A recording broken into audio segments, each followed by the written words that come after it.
satu tokoh besar yang merupakan tokoh madhab, dan madhabnya adalah madhab yang mayoritas di negeri kita, madhab Syafi'i, yang didirikan oleh Al-Imam Asy-Syafi'i rahimahullahu ta'ala. Namun begitu banyak orang-orang yang menasabkan kepada madhab Syafi'i, terkadang tidak kenal siapa Imam Syafi'i. Harusnya orang-orang yang menasabkan diri kepada sebuah madhab itu minimalnya dia harus kenal siapa Imam Syafi'i. Memang dalam waktu yang singkat tidak mungkin kita bisa menceritakan tentang sosok Imam Syafi'i ini, tapi minimalnya kita mengetahui secara global siapa sebenarnya sosok Imam Syafi'i rahimahullahu ta'ala ini. Ma'asyiral muslimin yang dimuliakan Allah subhanahu wa ta'ala, Imam Syafi'i ini ada kemiripan dengan beberapa imam yang lainnya. Di antaranya bahwa dia ditarbiyah oleh ibunya, karena Imam Syafi'i itu terlahir yatim, sama dengan Imam Ahmad. Dan rata-rata para imam mereka ditarbiyah oleh orang tuanya, maksudnya oleh ibunya, dan berhasil, sehingga Imam Syafi'i rahimahullahu ta'ala menjadi imam dunia. Keyatimannya tidak menghalangi dia untuk menguasai dunia. Lah Imam Syafi'i rahimahullahu ta'ala itu berjumpa nasabnya dengan nasab Nabi pada Abdul Manaf. Jadi Abdul Manaf itu memiliki beberapa anak. Salah satunya adalah Hashim dan juga Al-Muttalib. Kalau Nabi SAW itu nasabnya sampai kepada Hashim,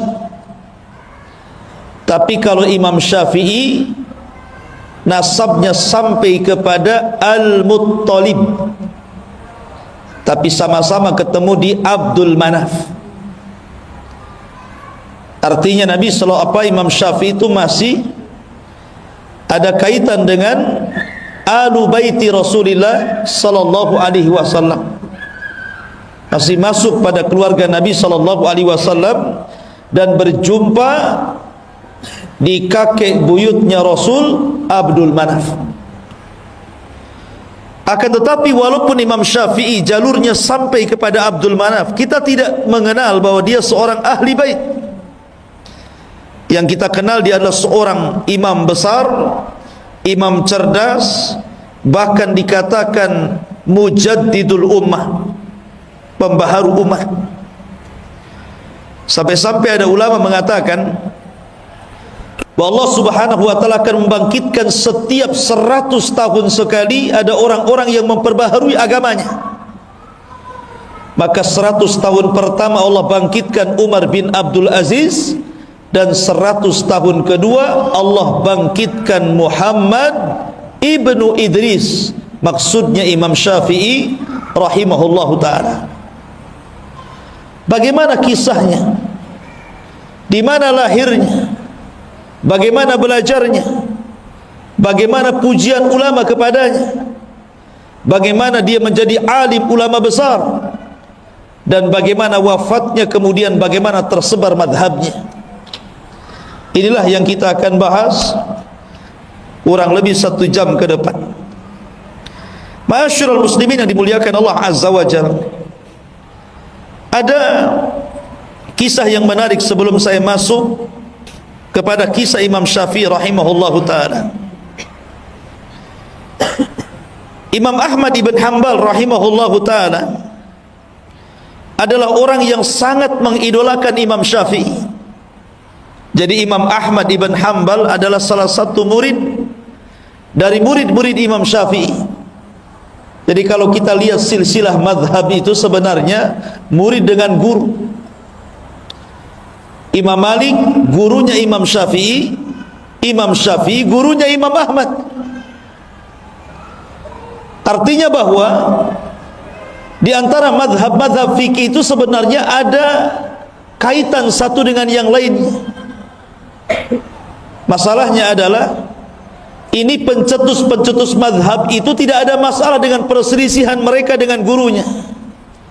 Yang jadi masalah adalah kita yang menasabkan dengan madhab Syafi'i, yang lainnya menasabkan dengan madhab Hambali, yang lainnya menasabkan dengan madhab Maliki. Jadi masalah gara-gara khilaf. Sampai-sampai suatu ketika ada kisah saking fanatiknya kepada madhab, sampai-sampai ada orang-orang yang berani itu membuat hadis palsu untuk memperkuat madhabnya. Seperti orang-orang yang fanatik kepada Imam Malik, Imam Darul Hijrah, kemudian merendahkan madhab yang lainnya. Mereka membuat hadis palsu dan mengatakan Nabi SAW bersabda, katanya, laula Malik lakana dinu halik. Kalau tidak ada Imam Malik, dunia agama ini akan hancur, katanya. Kalau tidak ada Imam Malik, agama ini hancur. Seolah-olah apa? Seolah-olah Nabi saja Imam Malik itu. Itu saking fanatiknya dengan Imam Malik sampai membuat hadis palsu. Bahkan Hanafi, madhab Hanafi tidak kalah, tidak mau kalah. Kalau dalam madhab Maliki mereka membuat hadis palsu, kemudian untuk dinasabkan kepada madhabnya, madhab Hanafi juga punya hadis, katanya. Ketika suatu ketika ada perdebatan antara seorang Hanafi dan Syafi'i, rupanya Hanafi kalah. Dikalahkan hujahnya oleh Syafi'i, oleh orang-orang yang menasabkan kepada madhab Syafi'i. Akhirnya mereka tidak terima. Kemudian mereka membuat hadis palsu dan mengatakan, ya'ti zamanun, akan datang zaman kepada kalian, akan datang kepada zaman, akan datang kepada kalian zaman di mana akan datang seseorang yang bernama Muhammad bin Idris, dan dia lebih bahaya dibandingkan iblis, katanya. Lihat, dicelanya Imam Syafi'i. Bahkan orang-orang yang bermadzhab Hambali juga, mereka membuat hadis palsu dan mengatakan, fawasiyati li ummati an tatahambalu. Rasul bersabda, wasiat untuk umatku adalah hendaklah bermadzhab Hambali, katanya. Muncul hadis-hadis ini, hadis-hadis maudhu, hadis-hadis palsu. Kenapa? Karena fanatik madhab. Sementara imam-imam madhab ini satu dengan yang lainnya guru dan murid. Imam Malik gurunya Imam Syafi'i, Imam Syafi'i gurunya Imam Ahmad. Kalau Abu Hanifah karena beda sendiri, dia berada di Syam, di Irak. Tetapi Imam Syafi'i rahimahullahu ta'ala berhasil mengumpulkan fikihnya Abu Hanifah dan juga fikihnya Imam Malik, kemudian menciptakan madhab yang kita kenal dengan madhab Syafi'i itu. Menggabungkan dua madrasah, madrasah ahlu athar Imam Malik dan madrasah ahlul ra'i Abu Hanifah yang ada di Irak. Karena cerdasnya Imam Syafi'i. Lah Imam Ahmad itu adalah penggemar Imam Syafi'i. Sampai-sampai Imam Ahmad itu kalau habis sholat, dia mengangkat tangannya kemudian mengatakan, Allahumma gfirli wali walidayya wali Muhammad ibni Idris.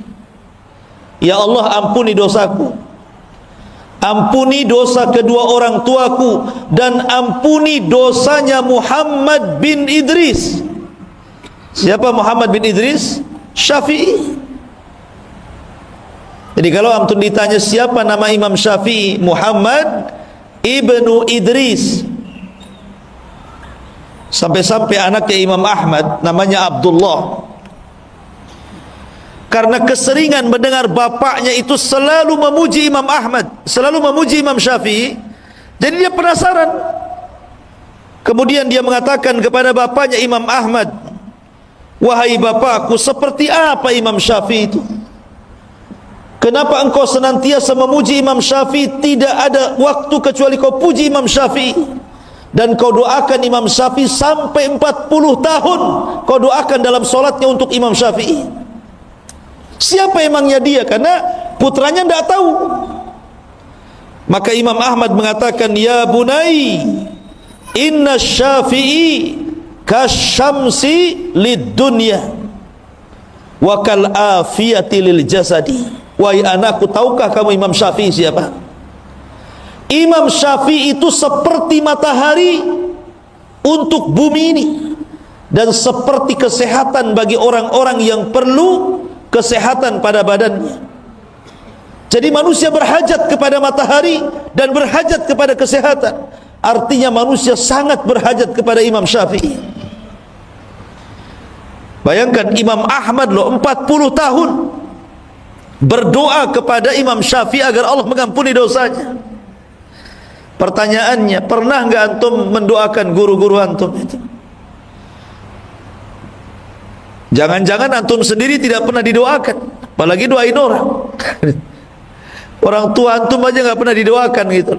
Harusnya kita doakan guru-guru kita dalam setiap solat kita, dalam setiap doa kita, karena itu menunjukkan ketakwaan seseorang, menghormati guru-gurunya. Karena bagaimanapun guru-guru itu sudah berjasa kepada anda ini, minimalnya telah memberikan keterangan dan hidayah untuk menjelaskan mana yang baik dan mana yang buruk, dan itu tidak bernilai harganya.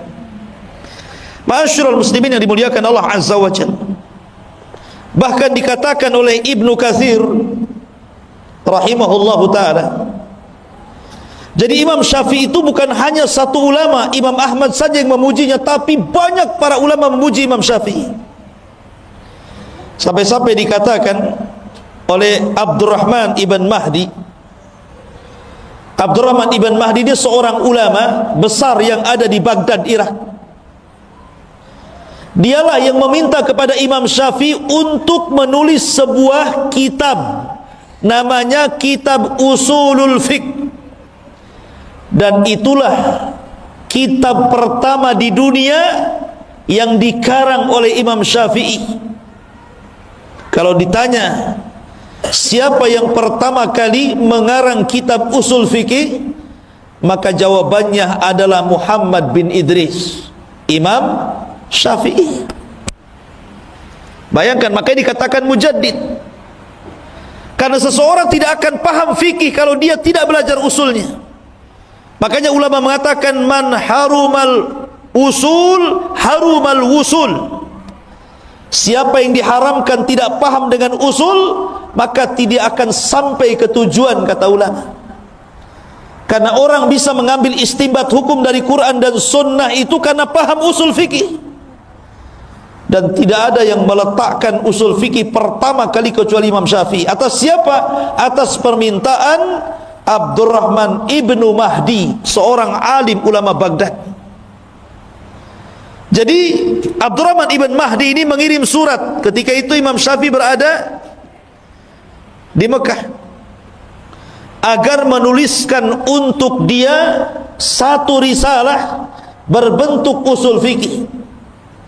Maka ditulis oleh Imam Syafi'i itu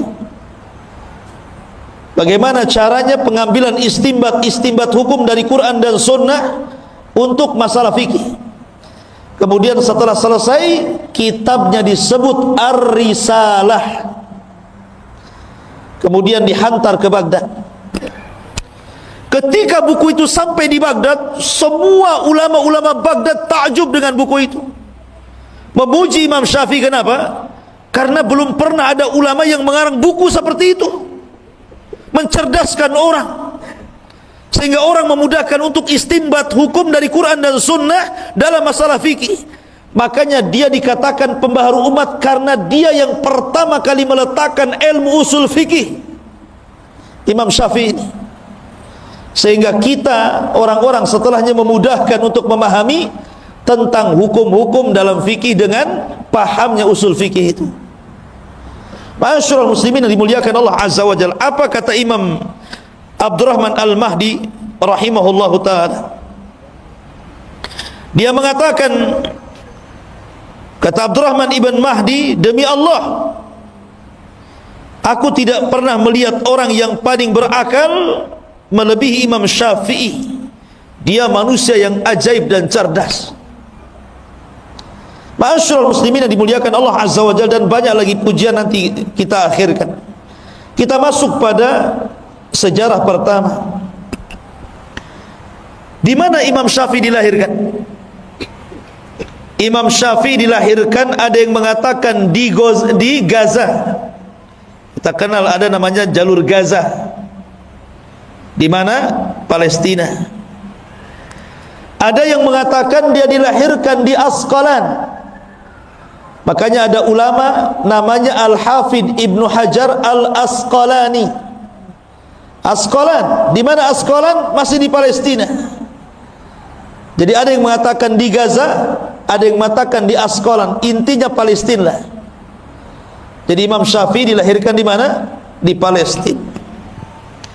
Lahir pada tahun 150 Hijriah dan wafat pada tahun 204 Hijriah. Berarti berapa usia Imam Syafi'i? 53 kan? Kurang lebih 53 ya. Dia lahir tahun 150 Hijriah, wafat tahun 204 Hijriah. Siapa yang bisa ngitung? 80? 54? 54 tahun. Ya, kurang lebih 54 tahun.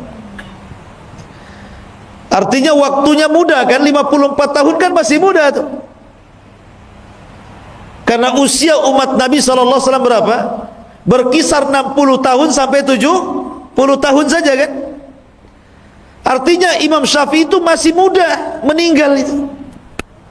Tapi karyanya luar biasa. Bahkan pemikiran madhabnya sampai mempengaruhi seantero dunia, sampai ke negeri kita. Negeri kita ini mayoritas Syafi'i. Bayangkan usia yang sangat muda, tapi madhabnya bisa menyebar ke seantero dunia. Lah kebetulan di tahun kelahiran Imam Syafi'i itu adalah hari wafatnya Abu Hanifah. Jadi Abu Hanifah itu wafat pada tahun 150 Hijriah, tepat dengan lahirnya Imam Syafi'i di tahun 150 Hijriah. Jadi Abu Hanifah wafat, lahir Imam Syafi'i. Seolah-olah Allah Subhanahu wa ta'ala ingin menggantikan dengan wafatnya Abu Hanifah, lahirnya imam yang menggantikan Abu Hanifah. Imam Syafi'i Muhammad Ibn Idris rahimahullahu ta'ala. Lah ketika usia Imam Syafi'i ini 2 tahun, meninggal ayahnya. Masih muda ayahnya sudah meninggal. Akhirnya kemudian ibundanya membawa Imam Syafi'i yang ketika itu usianya 2 tahun dari Palestina, dibawa ke Mekah. Kemudian ditarbiyah oleh ibunya. Ketika Imam Syafi'i kemudian mulai membesar, usianya sudah 5 tahun, 6 tahun, 7 tahun gitu ya, maka Imam Syafi'i itu dihantar sama ibunya untuk belajar Al-Quran, belajar menulis, belajar tajwid dengan ulama yang ada di Masjidil Haram. Jadi mungkin kalau istilah orang sekarang ngaji TPQ lah ya. Jadi di zaman itu ada TPQ juga. Masalahnya TPQ juga bayar kan sama gurunya. Imam Syafi'i ini tidak punya uang karena memang miskin dia. Dia tidak bisa bayar sehingga dia malu. Akhirnya dia pun mengatakan kepada ibunya, saya ingin nggak akan belajar sampai ibu bayar dulu tuh SPP-nya, itu bahasanya gitu. Tapi ibunya mengatakan, gini saja wahai Syafi'i, aku berikan kau solusi. Biar kamu tetap belajar karena ibu tidak sanggup membiayai kamu. Sudah gini saja, kalau ada syekh sedang ngajari anak orang kaya, kamu pura-pura duduk dekat dia, jangan ketahuan gurumu. Nanti apa yang diajarkan kau tangkap, kau hafal. Jadi kalau saya lagi ngajar anak-anak, nanti antum di situ duduk pura-pura dengerin gitu. Kata ibunya, apapun yang dikatakan gurunya kepada anak orang kaya itu, kau tangkap, kau hafal, kata. Betul dia nurut dengan ibunya. Subhanallah, berikan kecerdasan kepada Imam Syafi'i. Apapun yang dikatakan gurunya langsung hafal. Sampai-sampai di usia 7 tahun sudah hafal Quran. Di usia 7 tahun sudah hafal mutun-mutun. Dan dia memiliki suara yang sangat indah. Sampai-sampai gurunya itu, apabila tidak hadir mengajar anak-anak, Imam Syafi'i yang menggantikan padahal masih kecil. Sini kamu gantikan saya ngajar, katanya. Bayangkan. Karena cerdasnya. Bahkan di usia 10 tahun, Imam Syafi'i sudah mampu menghafal kitabnya Imam Malik Al-Muwatta. 30.000 hadis di dalam Muwatta itu. Imam Syafi'i ini hafal. Bayangkan, hafal usia berapa? 10 tahun. Anak-anak di zaman sekarang 10 tahun error lah otaknya, main game. Ya. Ini 10 tahun 30.000 hadis ada di otaknya. Dan dia menghafal Muwatta itu, ikhwan, bukan bertahun-tahun. Ketika dia ingin belajar kepada Imam Malik, dia kan miskin, tidak bisa beli kitab Muwatta itu. Akhirnya dia pinjam kitab Muwatta, kemudian janji bahwa kitab itu akan dikembalikan setelah 9 hari. 9 hari itulah dia hafal kitab Muwatta itu. Setelah hafal dikembalikan bukunya, bukan disalin, dihafal 9 hari, ikhwan. Bayangkan, dia bisa menghafal kitab setebal itu. Ma'asyiral muslimin yang dimuliakan Allah Azza wa Jalla. Makanya ulama Mekah namanya Sufyan ibn Uyainah itu sangat takjub dengan Imam Syafi'i, padahal usianya 10 tahun. Kemudian 12 tahun dia sudah hafal tafsir-tafsir, hafal sarah-sarah hadis. Bahkan di usia 15 tahun Imam Sufyan Al-Thawri sudah mengizinkan Imam Syafi'i untuk memberikan fatwa. Bayangkan, di usia 15 tahun diizinkan untuk ngasih fatwa. Jadi kalau ada orang bertanya, ya Imam apa ini hukumnya, dia boleh ngasih fatwa karena cerdasnya. Ma'asyiral muslimin yang dimuliakan Allah. Kenapa demikian? Karena Imam Syafi'i itu dari kecil hidup di sebuah kabilah namanya Hudzail. Jadi sengaja ibunya menitipkan di sebuah kabilah Hudzail, di mana kabilah itu adalah kabilah yang paling fasih bahasa Arabnya setelah Quraisy. Jadi Imam Syafi'i bertahun-tahun belajar bahasa Arab di situ. Belajar syair-syair Arab, belajar nahwu, belajar bahasa-bahasa Arab yang dikuasai orang-orang Badui. Karena di zaman itu, seperti Rasul sendiri kan, ketika dilahirkan dibawa ke mana? Ke Bani Sa'idah kan, disusukan dengan Halimah Sa'diyah. Di mana? Di Badui. Supaya terdidik bahasanya, terdidik kesantunannya, terdidik akhlaknya gitu ya. Maka Imam Syafi'i juga sama, diletakkan di kabilah Hudzail, belajarlah bahasa Arab, belajar syair Arab dan begitu seterusnya. Jadi wajar kalau Imam Syafi'i itu orangnya paling cerdas dalam bahasa Arab. Bahkan tidak ada lahan sama sekali ketika bicara. Dan itu dipuji oleh Ibnu Hisham. Ibnu Hisham itu tokoh ulama pengarang kitab sirah. Ketika dia dari Mesir berjumpa dengan Imam Syafi'i, kemudian diskusi, dia sangat kaget dan mengatakan, demi Allah, aku tidak mengira Allah menciptakan orang kaya dia, katanya. Saking fasihnya bahasa Arab Imam Syafi'i itu. Ma'asyiral muslimin yang dimuliakan Allah Azza wa Jalla, wajar karena Imam Syafi'i itu punya ibu yang sangat cerdas. Sedikit saya ceritakan ibunya nih. Jadi suatu ketika ibunya ini bermasalah. Akhirnya dia dipanggil ke pengadilan jadi saksi. Ketika itu hakim meminta 2 saksi perempuan, yang satunya adalah ibunya Imam Syafi'i. Kemudian setelah yang satu bersaksi, Hakim meminta agar saksi yang pertama diletakkan di ruangan ini, kemudian saksi yang kedua diletakkan di ruangan itu, supaya jangan nanti saling berbisik satu dengan yang lainnya. Kata ibunya Imam Syafi'i, apa yang kau lakukan wahai hakim ini salah, bertentangan dengan Quran. Satukan kami sekamar dengan dia, kami kan sama-sama saksi. Karena Allah berfirman dalam ayat dain, dalam ayat hutang, wa tudzakkira ihdahumal ukhra, hendaklah yang satu mengingatkan yang lainnya. Jadi kalau aku lupa, dia ingatkan aku, kalau dia lupa, aku ingatkan dia. Kenapa dipisah katanya? Katanya Al-Hafidh Ibnu Hajar, lihat, ibunya Imam Syafi'i saja cerdas mengambil istimbat sebuah hukum, ya wajar anaknya cerdas. Karena ibunya cerdas memang Imam Syafi'i itu. Makanya nurun kecerdasannya kepada anak itu. Makanya antum yang muda-muda itu kalau cari istri yang cerdas, jangan yang bego ya. Nanti anaknya bebel pula. Ya. Ma'asyiral muslimin yang dimuliakan Allah Azza wa Jalla. Intinya bahwa Imam Syafi'i di usia 7 tahun sudah hafal Quran. Kemudian setelah kemudian dia belajar bahasa, kemudian sudah diizinkan untuk memberi fatwa itu di Mekah oleh Sufyan ibn Uyainah. Disitulah Imam Syafi'i ingin belajar kepada Imam Malik di Madinah. Ingat, Imam Malik saat itu adalah ulama dunia, ulama yang disegani oleh para penguasa. Karena di zaman Imam Syafi'i itu penguasanya siapa? Penguasanya Khalifah Harun ar-Rasyid. Jadi Imam Syafi'i itu hidup di zaman Khalifah Harun ar-Rasyid. Lah Imam Malik ini orang besar, dia ulama besar sampai dikenal satu dunia. Lah Imam Syafi'i belum dikenal, masih kecil.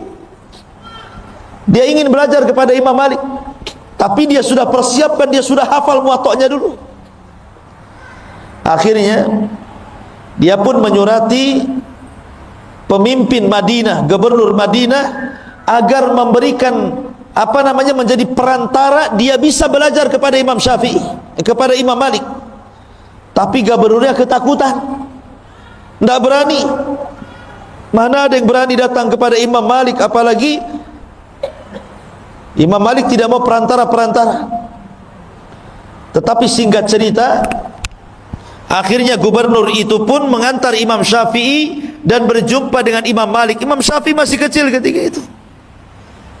Akhirnya ketika Imam Malik melihat kecerdasan Imam Syafi'i, bagaimana dia sudah bisa menguasai kitabnya Muwatta', dia sudah hafal Quran, dia sudah hafal tafsir, dan dia memiliki bahasa yang luar biasa. Imam Malik pun takjub. Akhirnya kata Imam Malik, sudah, kamu belajar sama saya. Akhirnya kemudian Imam Syafi'i menjadi murid kekhususan Imam Malik. 9 tahun belajar dengan Imam Malik. Disedotnya ilmu Imam Malik itu luar biasa. Sampai akhirnya ma'asyiral muslimin yang dimuliakan Allah Azza wa Jalla, setelah kemudian 9 tahun dia pun belajar kepada Imam Malik rahimahullahu ta'ala dan mengambil seluruh ilmu Imam Malik. Maka dia meminta izin kepada Imam Malik untuk mengambil ilmunya Abu Hanifah. Di mana Abu Hanifah? Di Irak sana. Tapi kan Abu Hanifah sudah meninggal. Maksudnya belajar kepada murid-muridnya. Ketika melihat semangat Imam Syafi'i, Imam Malik mendukung. Kalau engkau ingin belajar kepada murid-murid Abu Hanifah, maka saya danai kamu. Oh, antum cari guru yang kayak gini. Ya, Ustaz tolonglah ongkosi saya ke Yaman. Jadi didanai sama Imam Malik itu. Berangkatlah Imam Syafi'i. Kemana? Ke Irak, ke Baghdad sana.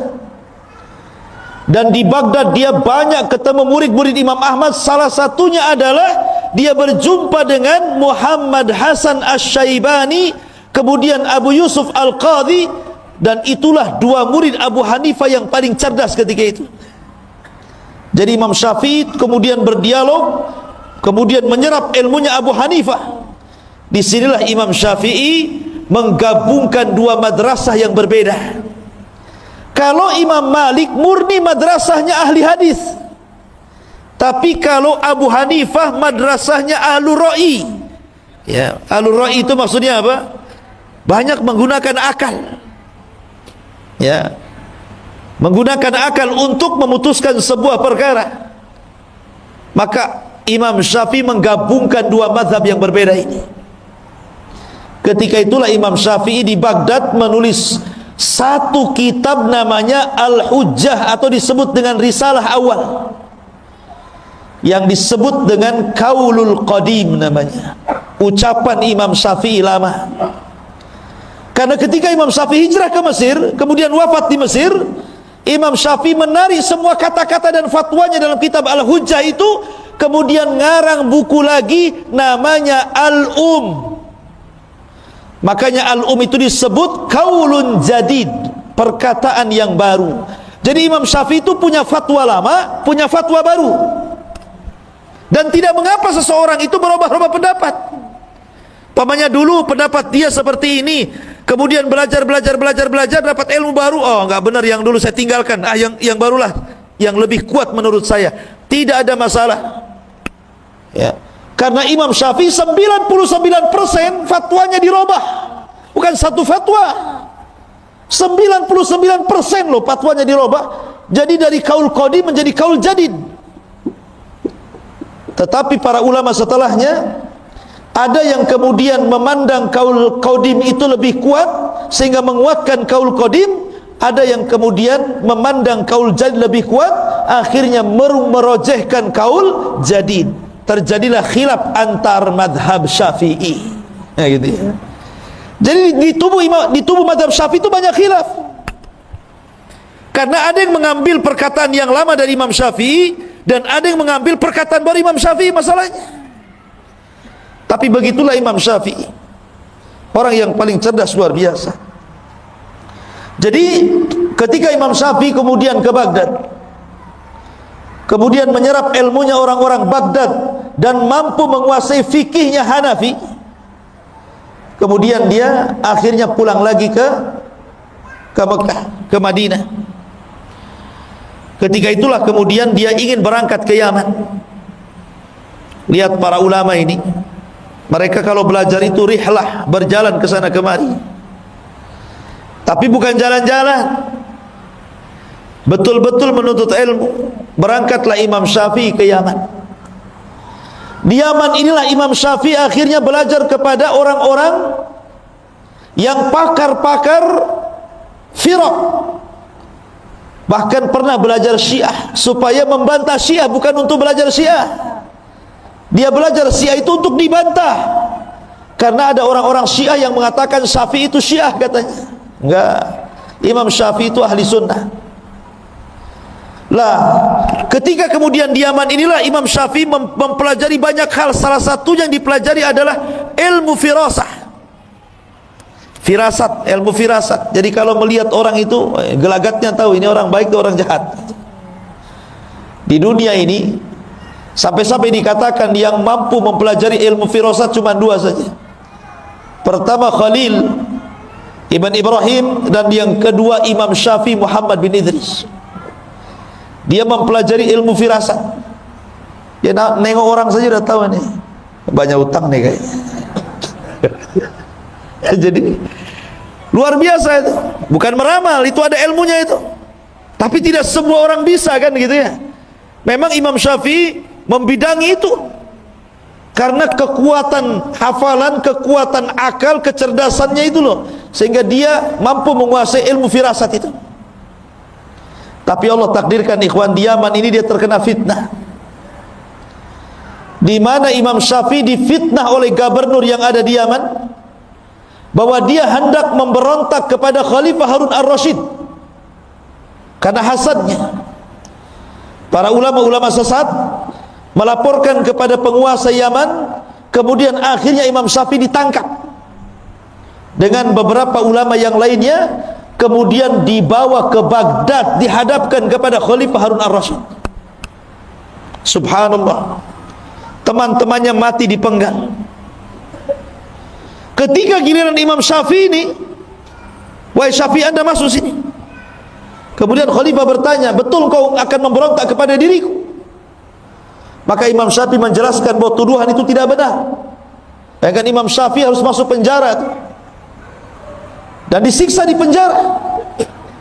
Tapi kemudian setelah mendengarkan dialog dan mengatakan, tidak mungkin aku memberontak kepadamu wahai khalifah. Kemudian dia mengatakan bahwa diriku ini hafal Quran, hafal tafsir, hafal hadis, hafal mutun. Disebutkan penguasaan dia tentang ilmu agama. Lah, Harun ar-Rasyid ini ulama juga walaupun dia khalifah. Karena Harun ar-Rasyid itu belajar kepada Imam Zuhri, belajar kepada ulama-ulama yang lain, sehingga Harun ar-Rasyid itu mengumpulkan dua keutamaan. Pertama khalifah, yang kedua ulama. Akhirnya kemudian ditanyalah Imam Syafi'i, apa pengetahuanmu tentang Quran, tentang hadis, tentang ini, tentang itu? Dijawab semuanya, termasuk tentang nasab. Imam Syafi'i paling tahu. Ya. Lah ketika itulah maka Imam Syafi'i, lah ketika persidangan itu ada Muhammad Hasan Asy-Syaibani yang suka diajak berdebat dengan Imam Syafi'i itu, dan diambil ilmunya. Kemudian Imam Syafi'i menunjuk, sesungguhnya yang tahu diriku adalah dia, maksudnya Muhammad Hasan Asy-Syaibani. Kemudian Muhammad Hasan Asy-Syaibani mengatakan kepada khalifah, ya, saya tidak yakin kalau tuduhan itu ada pada orang itu, maksudnya Imam Syafi'i. Akhirnya Khalifah Harun ar-Rasyid melepaskan Imam Syafi'i. Jadi ulama itu ada saja ujiannya, ikhwannya. Masuk penjara, dipanggil khalifah, kemudian diancam untuk dibunuh, ya. Itulah para ulama. Ma'asyiral muslimin yang dimuliakan Allah Azza wa Jalla. Kemudian setelah Imam Syafi'i, beliau ke Yaman dan belajar berbagai macam ilmu. Maka kemudian Imam Syafi'i pun kembali ke Mekah dan sempat kemudian memberikan fatwa di sana. Tapi kemudian setelah itu Imam Syafi'i kemudian safar lagi ke Mesir, dan itu ketika mendekati usia 50 tahun. Dia ke Mesir. Di Mesir inilah dia mengarang kitab Al-itu. Yang menarik, perkataan lamanya dalam kitab Al-Hujjah ditarik semuanya, kemudian mengarang satu kitab Al-Um. Dan hanya 5 tahun di Mesir, akhirnya Imam Syafi'i pun meninggal dunia di Mesir. Itulah sejarah singkat Imam Syafi'i. Baik, kita akan membahas beberapa akhlak, ketakwaan, dan keajaiban Imam Syafi'i. Ma'asyiral muslimin yang dimuliakan Allah Subhanahu wa ta'ala, Imam Syafi'i ini dikenal ketakwaannya. Suatu ketika berkumpullah Imam Syafi'i, kemudian Sufyan ibn Uyainah, kemudian para ulama yang lain di hadapan Khalifah Harun ar-Rasyid. Ketika itu Harun ar-Rasyid meminta agar salah satu ulama itu memberikan nasihat. Cobalah kalian memberikan nasihat. Ternyata kok makin kecil saja suaranya, apa habis baterai? Lah ketika itu kemudian Khalifah meminta Imam Syafi'i memberikan nasihat, tapi Imam Syafi'i tidak mau. Kenapa? Karena ada gurunya Sufyan ibn Uyainah. Kata Sufyan ibn Uyainah, yang lain saja. Begitulah ulama, kalau disuruh itu melempar-lempar juga, ya. Kamu saja, kamu saja, katanya. Sampai-sampai ada cerita, ini ada ustad-ustad di Jawa ini. Ditanya, Pak Ustad, ini hukumnya apa? Kata ustad ini, ikiai, katanya. Tahu ikiai? Ini saja. Yang satunya ikiai, katanya. Terakhir jawab, oh itu kiai, katanya. Itulah nama kiai itu diambil dari ikiai itu. Kan kita. Ma'asyiral muslimin, enggak, ini canda. Jadi akhirnya kemudian karena tidak ada yang yang berbicara untuk memberikan nasihat, akhirnya Harun ar-Rasyid dia yang kemudian memberikan nasihat. Kemudian dia bacakan ayat-ayat, kemudian dia bacakan hadis-hadis Nabi SAW dan perkataan para sahabat Rasul. Subhanallah, Imam Syafi'i ini dikenal kalau dinasihati dia menangis kemudian pingsan. Jadi kalau dia mendapatkan nasihat yang menyentuh itu, langsung menangis kemudian pingsan. Sampai-sampai ketika Harun Ar-Rasyid kemudian memberikan nasihat, tahu-tahu Imam Syafi'i nangis kemudian pingsan, langsung berhenti dia. Dan orang-orang mengatakan, apakah dia mati katanya? Apakah dia mati katanya kan? Rupanya dia hanya pingsan saja. Sampai seperti itu orang mendengar nasihat nangis kemudian pingsan. Ini kalau tidak bersumber dari hati yang ikhlas, tidak mungkin seperti itu. Kemudian kisah yang kedua, suatu ketika Imam Syafi'i ini sakit. Ada muridnya namanya Rabi' ibn Sulaiman. Rabi' ibn Sulaiman salah satu dari alim Baghdad, berziarah kepada Imam Syafi'i, gurunya ketika itu sedang sakit. Ketika sampai saja di rumah Imam Syafi'i lagi terbaring itu lemas. Akhirnya kemudian kata Rabi' ibn Sulaiman, dia pun mendoakan Imam Syafi'i dan mengatakan, "Qawwallahu dha'faka ya Imam.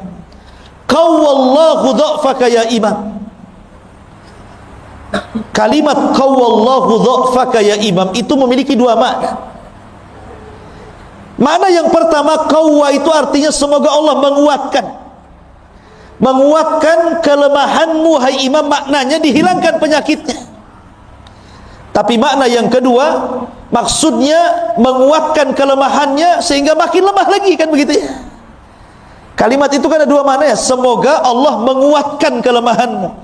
Ini bisa diartikan maksudnya lemahnya itu supaya lebih lemah lagi, ataukah supaya lemahnya dihilangkan, kan begitu ya.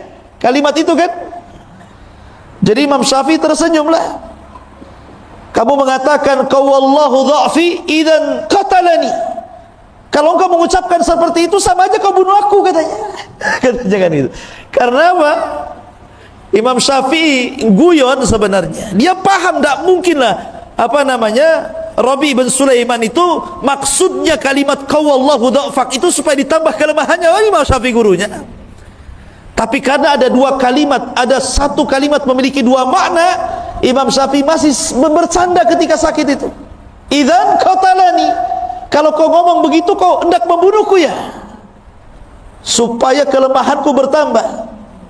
Tapi Imam Syafi'i mengatakan tidak ya, saya yakin dengan dirimu wahai Rabi, sekalipun engkau mencelaku, kata Imam Syafi'i, lau sabbabtani la alimtu anta la taqsuduni. Sekalipun kau mencelaku, saya yakin kau tidak bermaksud untuk mencela kepada aku. Begitu. Lihat bagaimana husnudhonnya kepada manusia. Kalau ada yang mencela dirinya, oh itu mungkin karena lagi marah. Kalau ada yang menghina kita, oh mungkin dia lagi ada masalah, oh, dikasih uzur gitu lah. Itulah Imam Syafi'i. Kalau kita enggak, ada orang mandang kita, langsung kita ini sewot. Ngapain pandang-pandang? Padahal enggak ngomong tuh, baru pandangan saja sudah sewot. Apa kau katanya? Oh, bahasa Medan pula keluar. Ya. Ma'asyiral muslimin yang dimuliakan Allah Azza wa Jalla. Kemudian yang ketiga, kisah perdebatan antara Yunus As-Sadafi dengan Imam Syafi'i. Ini guru murid sebenarnya ini. Biasa orang dulu itu murid berdebat dengan gurunya. Jadi Yunus As-Sadafi atau Ibn Abdil A'la ini bermasalah dengan Imam Syafi'i ini, berdebat gitu sangat sengit sampai keduanya mengangkat suaranya saking kencangnya gitu. Akhirnya marah ini Yunus ini, keluar dari majelis Imam Syafi'i, kemudian kabur dari ke masjid dan masuk ke rumahnya. Tapi Imam Syafi'i ini walaupun harus berbeda pandangan bukan berarti bermusuhan. Keluar dari masjid, dicarinya rumah Yunus As-Sadafi itu. Kemudian setelah sampai di rumahnya, kemudian dia mengatakan dan mengambil tangannya dan mengatakan, ya Yunus, la yastaqimu an takuna ikhwanan wa illam nattafiq fi mas'alatin. Wahai Yunus, sebaiknya kita jadi kawan sajalah, walaupun kita tidak sepakat dalam masalah yang satu ini, tapi kan kesamaan kita banyak. Ya gitu ya. Ini lihat, Imam Syafi'i mencontohkan bagaimana sikap orang berdebat itu. Orang sekarang kalau berdebat kalah, musuhan tuh. Ya, malas saya berdebat dengan dia. Nah, gitu. Sudah tidak ada kawan lagi. Bahkan kalau sampai berdebat itu sampai membidah-bidahkan tuh. Itu ahli bid'ah itu. Itu hizbi itu. Itu hati-hati itu. Ya, itu jangan ke situ tuh. Sampai seperti itu. Kadang-kadang sesama orang ngaji itu berdebat seperti itu kan. Gara-gara ngaji sama ustaz ini nggak boleh ngaji sama ustaz itu katanya. Ya, segitu piciknya otak itu. Imam Syafi'i loh ya, dia ngalah datang ke muridnya, sudahlah kita berkawan saja walaupun beda masalah, kan enak itu kalau ngomong begitu. Ma'asyiral muslimin yang dimuliakan Allah Azza wa Jalla. Kemudian juga kisah yang lainnya, tapi kisah ini ada yang mengatakan lemah, dilemahkan para ulama, tapi nggak apa-apa kita kisahkan.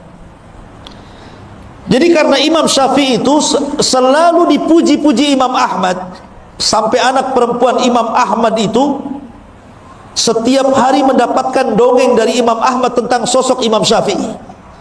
Jadi hayalannya itu akhirnya pengen ketemu. Kok bapakku ini selalu memuji Imam Syafi'i ini. Akhirnya terhayalkan, kapan jumpa dengan Imam Syafi'i, kapan jumpa dengan Imam Syafi'i. Allah takdirkan, Masya Allah, di musim saif Imam Syafi'i itu kebetulan safar dari Mekah ke Baghdad, dan rumah Imam Ahmad itu di Baghdad. Dan qadarullah ketika itu Imam Syafi'i sedang sakit panas, bukan kena corona. Ya sakit demam, diikat kepalanya. Ya. Kemudian mampir pula di rumah Imam Ahmad. Wow, Imam Ahmad senang. Kenapa? Karena anak-anaknya selalu bercerita tentang Imam Syafi'i. Imam Ahmad ingin kenalkan, ini loh orang yang selalu aku ceritakan kepada kalian, gitu maksudnya. Wah, senang anak-anaknya yang selama ini mereka penasaran ceritanya Imam Syafi'i itu diceritakan Imam Ahmad, rupanya orangnya datang, kan bahagia.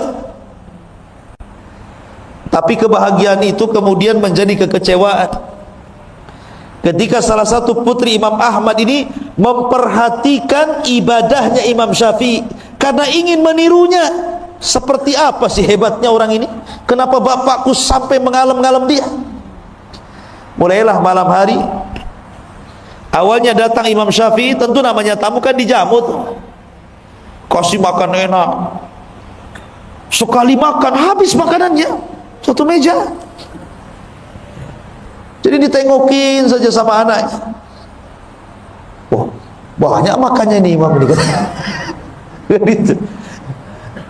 Kemudian habis makan dia jilat-jilati tangannya. Kemudian dia perhatikan cara makannya. Kenapa dia cara makannya tidak pakai sunnah Nabi? Sunnah Nabi kan 3 jari. Ini main kerewek 5 jari ini. Ya. Harusnya kan seorang imam itu pakai 3 jari, makan sedikit. Ini habis satu meja.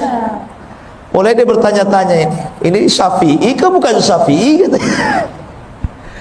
Akhirnya malam harinya ditengok lagi, nggak ada pun sholat malam dia, tak tahajud, tak witir, tidur aja gulang-guling gitu. Sampai subuh. Ya. Kata anaknya, macam mana betul tak Imam Syafi'i? Kalau imam kan harus sholat malam, tahajud gitu ya. Anehnya lagi yang ketiga, ketika Imam Ahmad bangun di waktu subuh, ngajak Imam Syafi'i sholat subuh nggak wudu lagi, bayangkan. Makin stres anaknya ini jangan-jangan Imam Syafi'i KW ini. Ya. Ma'asyiral muslimin yang dimuliakan Allah Azza wa Jalla, penasaranlah anaknya ini. Kemudian manggil bapaknya Imam Ahmad, wahai abi, betul tak Imam Syafi'i itu? Kata Imam Ahmad, iya dia itu Imam Syafi'i. Dialah orang yang suka aku puji-puji, aku doakan 40 tahun, dialah orangnya. Kata anak putrinya, begini wahai bapakku, saya punya 3 soalan. Pertama, saya perhatikan cara makan dia, sudah tidak pakai sunnah, habis pula satu meja. Kemudian yang kedua, kok nggak pernah sholat malam, aku perhatikan dia nggak witir, nggak tahajud, nggak ada apa-apa, tidur aja kerjanya. Kemudian ketika saya perhatikan dia pulang dari rumah, itu air yang kau sediakan wahai bapakku untuk berwudu disentuh pun tidak, langsung ke masjid dia. Sebenarnya ada apa ini? Akhirnya Imam Ahmad juga penasaran, ingin tanya juga sama Imam Syafi'i pertanyaan tiga perkara dari anaknya. Mulailah kemudian Imam Syafi'i ditanya tentang 3 soalan dari anak itu. Imam Syafi'i ini orang cerdas ya, dia ada jawabannya. Kalau antum di posisi Imam Syafi'i malu, memang antum seperti itu. Gitu ya. Tapi Imam Syafi'i mengatakan, ya Ahmad, haddatsana Rasulullah sallallahu alaihi wa haddatsana fulan qala haddatsana fulan qala Rasulullah sallallahu alaihi wasallam. Kemudian dia membacakan, adapun kenapa saya makan, saya habiskan semuanya itu karena Rasulullah bersabda, ta'amul qurama dawa wa ta'amul bukhala daun, katanya. Karena makanan orang yang ikhlas itu, makanan orang yang dermawan itu pasti jadi obat. Makanya mumpung ini obat, ku makan semua. Kan aku lagi sakit kemarin itu, lagi demam, tapi bukan kena corona sekali lagi. Ya. Setelah saya makan habis makananmu, alhamdulillah, hilang demam saya, katanya. Hilang demam saya. Ta'amul qurama dawa, bahwa makanan yang diberikan orang yang dermawan, orang ikhlas pasti jadi obat. Tapi makanan yang diberikan orang bakhil, hati-hati jadi penyakit. Hati-hati jadi penyakit. Makanya kalau antum punya kawan bakhil ditraktir jangan mau, pulang mencret. Iya. Oh, kalau kawannya ini dermawan, maulah saya. Jadi kalau antum sakit di rumah, stres, nah, telepon saja kawan yang dermawan itu. Kapan traktir saya? Tidak usah ke apotek cari obat, cari kawan saja yang dermawan. Kemudian yang kedua, kenapa aku tidak tidur, kata? Aku tidak tidur, kata Imam Syafi'i. Memang aku tidak sholat malam, aku tidak tahajud, aku tidak witir, tetapi sepanjang malam ini aku teringat hadis Nabi. Kemudian aku usahakan hadis itu dalam satu malam aku keluarkan faedah-faedahnya, dan aku berhasil mengumpulkan 100 faedah dari hadis itu. Kemudian Imam Ahmad penasaran, hadis apa itu? Kemudian Imam Syafi'i mengatakan, hadis tentang burung Nughair. Jadi Anas bin Malik itu punya adik kecil belum balik, namanya Abu Umair. Bayangkan, anak belum balik tapi sudah disebut Abu loh ya. Abu Umair. Gak apa-apa, seseorang itu walaupun belum menikah dipanggil Abu, itu kunyah, sunnah hukumnya. Ya, Pak Ustaz, kenapa? Takut dicap radikal. Karena orang radikal itu depannya abu-abu. Ini Abu Umair, itu kecil, anak kecil Abu Umair ini punya burung namanya Nughair. Dari sini boleh seseorang itu punya peliharaan dikasih nama. Boleh punya kucing dikasih nama siapa? Ya, kasih nama siapa? Kucing. Jangan kasih nama istri antum. Jadi boleh kita memberikan nama kepada peliharaan, sebagaimana di zaman itu ada burung dikasih nama Nughair sama si Abu Umair ini. Namanya anak burung berakal, belum balik, kan tidak pandai merawat burung ya. Lain dengan kayak antum, mungkin ada sangkarnya, dimandikan, orangnya belum mandi, burungnya sudah mandi. Orangnya belum makan, burungnya sudah makan. Ya, karena anak kecil yang melihara burung mungkin tak keinjak, tak kecekik, matilah burung ini. Nangis Abu Umair ini, namanya anak-anak. Maka dilaporkanlah oleh Anas bin Malik kakaknya kepada Rasulullah, ya Rasulullah, adik saya menangis. Kenapa? Burungnya mati. Maka Nabi langsung dari rumahnya, bayangkan, takziah gara-gara kematian burung. Bayangkan, orang burung mati takziah loh Nabi.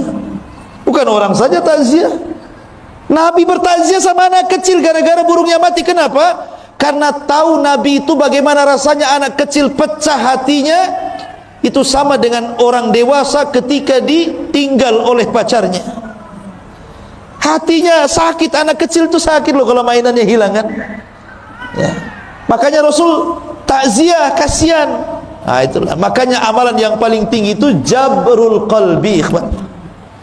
Berusaha menenangkan hati orang, jangan membuat orang itu sedih. Sururun tudkhiluhu ala qalbi muslim, kebahagiaan yang kau masukkan kepada hati seorang muslim. Akhirnya kemudian kata Imam Syafi'i kepada Imam Ahmad, aku perhatikan hadis itu semalam suntuk dan aku berhasil mengeluarkan 100 faedah dari hadis itu. Jadi aku nggak tidur, aku mikir hadis itu saja. Kata Imam Ahmad, coba sebutkan apa faedahnya? Disebutkan 1, 2, 3 sampai 100. Subhanallah, kata Imam Ahmad, aku belum pernah mendapatkan faedah sebaik ini. Adapun aku subuh tidak wudu, bukan berarti aku tidak berwudu, karena aku belum batal dari wudu isya, makanya aku gunakan untuk sholat subuh. Kan dia nggak tidur. Tuh, ini kalau ulama ada jawabannya. Kalau antum malu besok nggak mau lagi ke situ, ya kan? Tetapi ikhwan, kisah ini dikritik para ulama. Kisah ini nggak benar. Bahkan hadis tadi juga tentang masalah makanan orang-orang yang ikhlas dan juga orang-orang dermawan itu obat. Hadisnya maudhu, sebagaimana dikatakan Imam Zahabi rahimahullahu taala. Tapi kisah ini masyhur masalahnya. Kisah ini masyhur di masyarakat tentang Imam Ahmad Imam Syafi'i yang bertamu kepada Imam Ahmad ini. Makanya harus disebutkan tentang derajatnya. Taib. Ma'asyiral muslimin yang dimuliakan Allah Subhanahu wa taala. Kemudian suatu ketika Imam Syafi'i ini pulang dari Baghdad. Karena dia tidak mau mengganggu Imam Malik yang sedang mengajar. Karena pasti kalau dia tahu dirinya datang, pasti akan berhenti belajar, pasti akan menyalami dan memeluknya, dan nanti masalah ini orang belajar ini terganggu. Dia tidak mau mengganggu orang yang sedang belajar. Sehingga Imam Syafi'i supaya tidak ketahuan oleh Imam Malik kedatangannya, dia pun diselendangkan mukanya, jadi hanya nampak matanya saja. Kemudian berbaur dengan murid-muridnya yang masuk kepada halaqahnya Imam Malik. Lah Imam Syafi'i pun duduk di halaqah itu, nggak tahu Imam Malik kalau di situ ada Imam Syafi'i muridnya itu. Dan Imam Syafi'i pun tidak mau ngasih tahu karena takut mengganggu orang yang sedang belajar. Rupanya ketika Imam Malik sedang mengajar, kemudian dia ditanya sebuah persoalan, tidak bisa jawab. Akhirnya dilemparkan ke murid-muridnya, siapa di antara kalian yang bisa menjawab pertanyaan muskilah ini? Semua diam, tidak ada yang bisa menjawab. Kata Imam Syafi'i kepada orang sebelahnya, jawab, begini loh jawabannya. Wes.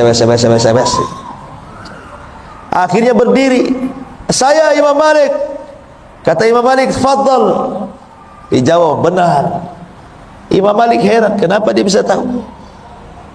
Ya, kau berdiri. Ya, bagaimana kau bisa tahu? Kata orang ini, nih sebelah kan. Ini sebelah yang ngasih tahu kan ya. Imam Syafi'i subhanallah, dia berusaha untuk jangan sampai tahu. Akhirnya dibuka juga, tahu juga Imam Malik dan Imam Syafi'i. Subhanallah ikhwan. Begitulah para ulama ya. Kadang ada waktu-waktu seperti ini kondisinya. Ma'asyiral muslimin yang dimuliakan Allah Subhanahu wa taala. Kemudian juga dijelaskan beberapa kisah juga tentang Imam Syafi'i, bahwa suatu ketika Imam Syafi'i rahimahullahu taala dia melewati, jadi kalau dia punya guru namanya Imam Waqi'. Imam Waqi' itu gurunya Imam Syafi'i. Ini rumah Imam Syafi'i, ini pasar, ini rumahnya Imam Waqi'. Jadi kalau seandainya Imam Syafi'i kemudian mencari ilmu kepada Imam Waqi' itu harus berjalan persis di depan pasar, sehingga akhirnya mengurangi hafalannya. Dia pun mengadu kepada Imam Waqi dan mengatakan, syakautu ila Waqi su'a hifdin fa arsyadani bi antarkil ma'asi wa'lam bi annal ilma nurun wa nurullah la yuhda lil asi. Aku mengadu kepada Imam Waqi tentang buruknya hafalanku, maka Waqi pun memberikan nasihat agar aku meninggalkan maksiat. Ketahuilah bahwa ilmu itu cahaya, dan cahaya Allah tidak mungkin menembus hati orang yang bermaksiat. Ketika dia mendengar wejangan Imam Waqi ini, dia berpikir, maksiat apa yang aku sudah lakukan ini? Kenapa hafalanku makin berkurang, padahal sudah kucoba. Jadi dia berpikir gitu kan, oh betul kata guruku ini, bahwa yang membuat aku ini hilang hafalan gara-gara maksiat. Tapi maksiat apa? Gitu ya. Dipikir, akhirnya dia baru paham. Jangan-jangan gara-gara lewat di depan pasar. Bayangkan Imam Syafi'i lewat di depan pasar, merutul hafalannya. Padahal nggak ngapa-ngapain, lewat depan pasar aja. Akhirnya keesokan harinya, ketika dia sudah tahu sebabnya, dia ganti rutenya. Jadi nggak mau lagi lewat depan pasar, lewat belakang pasar dia. Setelah lewat belakang pasar, kuat lagi hafalannya. Itu lama dulu ikhwan. Ya. Kenapa? Karena di pintu pasar itu banyak kemaksiatan di situ. Pasar itu kan tempat perangnya setan, ikhwan. Setan itu kalau mau perang dia ke pasar, bawa bendera, ditancapkan bendera perangnya itu. Makanya Rasul mengatakan, seburuk-buruk tempat pasar, sebaik-baik tempat masjid. Tapi pasar sekarang ini luar biasa, lihat mall itu. Orang masuk saja tidak mau keluar. Disulap di zaman sekarang ini. Seburuk-buruk tempat jadi seindah-indah tempat. Kan itu. Jadi Imam Syafi'i ini kalau lewat pasar ini, karena menyaksikan banyak maksiat dalam pasar itu yang mengurangi, padahal dia tidak ikut terlibat dalam kejahatan itu, dalam maksiat dalam pasar itu. Tapi itu sudah bisa mempengaruhi loh ya. Coba pengaruhi. Jadi sebenarnya yang membuat kita tidak cerdas, yang membuat kita hafalannya hilang, yang membuat kita tidak hafal. Pamannya kita ini membaca, anggaplah kemarin hafal wadduha, kemudian sekarang hafal watini, wadduhanya hilang, watininya hafal. Besoknya kulhu, watininya hilang, kulhunya yang hafal. Kan ada tuh yang seperti itu. Itu bukan nambah hafalan, ganti hafalan tuh. Diganti itu hafalannya ya. Ya. Boleh itu karena kenapa kok jadi ganti hafalan bukan nambah hafalan, itu karena maksiat yang dilakukan. Maksiat sebenarnya menjadikan orang itu jahil. Ya, dan ini wasiat yang bagus daripada Imam Syafi'i rahimahullahu taala. Ma'asyiral muslimin yang dimuliakan Allah Subhanahu wa taala. Adapun Imam Syafi'i ini memiliki guru-guru yang luar biasa. Di antaranya beliau memiliki guru di Madinah namanya Malik ibn Anas. Imam Malik ibn Anas, Ibrahim ibn Sa'ad al-Ansari, Abdul Aziz ibn Muhammad ad-Darari, Ibrahim ibn Abi Yahya, Abdullah ibn Tafih as-Sa'ig. Kemudian di Yaman dia juga punya guru namanya Hisham ibn Yunus, Hisham ibn Yusuf qadi Yaman. Kemudian Amr ibn Abi Salamah, Yahya bin Hassan, Mutarrif ibn Mazin. Kemudian di Irak dia juga punya guru namanya Waqi ibn Jarrah, Abu Usamah Hamad ibn Usamah al-Kufiyan, Ismail ibn Ulayyah dan yang lainnya. Termasuk di Mekah dia berguru kepada Sufyan ibn Uyainah, Muslim ibn Khalid, Abdul Majid dan yang lainnya. Intinya bahwa itulah guru-guru kondang beliau yang menjadikan Imam Syafi'i menjadi sebuah ulama besar dan akan senantiasa dikenang. Siapa Imam Syafi'i? Sebenarnya kenapa madhabnya itu sampai menyebar, ikhwan? Sebelum Imam Syafi'i itu sudah banyak madhab. Imam Ibnu Jarir itu punya madhab, namanya madhab Ibnu Jarir. Sufyan ibn Uyainah punya madhab, namanya madhab Uyainah. Sufyan al-Thawri punya madhab, namanya madhab al-Thawri. Kemudian Al-Auza'i namanya madhab Auza'i. Jadi madhab itu dulu banyak, bukan 4 madhab saja. Cuman masalahnya ulama-ulama ini tidak banyak muridnya yang menyebarkan madhabnya ke seantero dunia, sehingga dengan hilangnya mereka, hilangnya juga madhab mereka. Wafatnya mereka menjadikan wafat juga cara pandang mereka, sehingga tidak banyak dikenang orang. kecuali 4 madhab, ya, Maliki, Hanafi, kemudian Hambali dan Syafi'i. Ini murid-muridnya banyak, sehingga murid-muridnya inilah kemudian mencatat seluruh fatwa-fatwa Syafi'i, Imam Malik, Abu Hanifah, Imam Ahmad. Kemudian setelah imam-imam ini meninggal, maka fatwa-fatwa mereka menyebar di seantero dunia. Makanya madhabnya tersebar. Bukan berarti madhab ini cuma 4 ini saja, tidak. Sebelumnya banyak madhab, cuman tidak tersebar, tidak seperti 4 madhab, ya. Tetapi ingat, Imam Syafi'i sendiri mengatakan dalam urusan madhab, idza sahhal hadis fahuwa madhabi. Kalau hadis itu sahih, berarti itu madhabku. Maknanya kalau kita mengikuti hadis yang sahih, kata Imam Syafi'i, dia sudah ikut madhabku, ya kan? Jadi tidak perlu fanatik dengan madhab itu, ya. Karena kalau kita bicara madhab itu ada 3 kelompok di masyarakat itu. Satu, ada orang yang fanatik buta dengan madhab. Saya mah Syafi'i Ustaz, Hambali tidak mau, Maliki ogah, Hanafi apalagi katanya, saya tidak mau, Syafi'i tetap Syafi'i, hidup mati Syafi'i katanya, mau benar mau salah Syafi'i. Ada orang yang seperti itu fanatik madhab. Yang kedua, ini kelompok yang kedua, nggak mau bermadhab dia, apalah Syafi'i, Maliki, Hambali, nggak mau. Kenapa? Karena Rasul bersabda, kutinggalkan 2 pusaka kepada kalian, siapa yang berpegang selamat kalian, tidak akan sesat. Quran dan sunnah. Quran sunnah saja saya, madhab tidak perlu, ya. Ada kan orang seperti itu, Quran sunnah sajalah saya. Karena Rasulullah yang menyebutkan Quran sunnah, tidak disuruh ikut Syafi'i, Maliki, Hanafi, Hambali. Ada orang yang tidak perlu madhab, tidak perlu saya madhab-madhaban. Kelompok yang ketiga ini tengah-tengah. Dia tidak melepaskan madhab dan tidak juga fanatik madhab. Mana-mana yang benar dari madhab itu, umpamanya kebenaran ada dalam Syafi'i, saya Syafi'i. Kebenaran dalam Hambali, saya Hambali. Kebenaran ada pada Maliki, saya Maliki. Kebenaran pada Abu Hanifah, saya Hanafi. Mana-mana yang benar, itulah yang dipilih.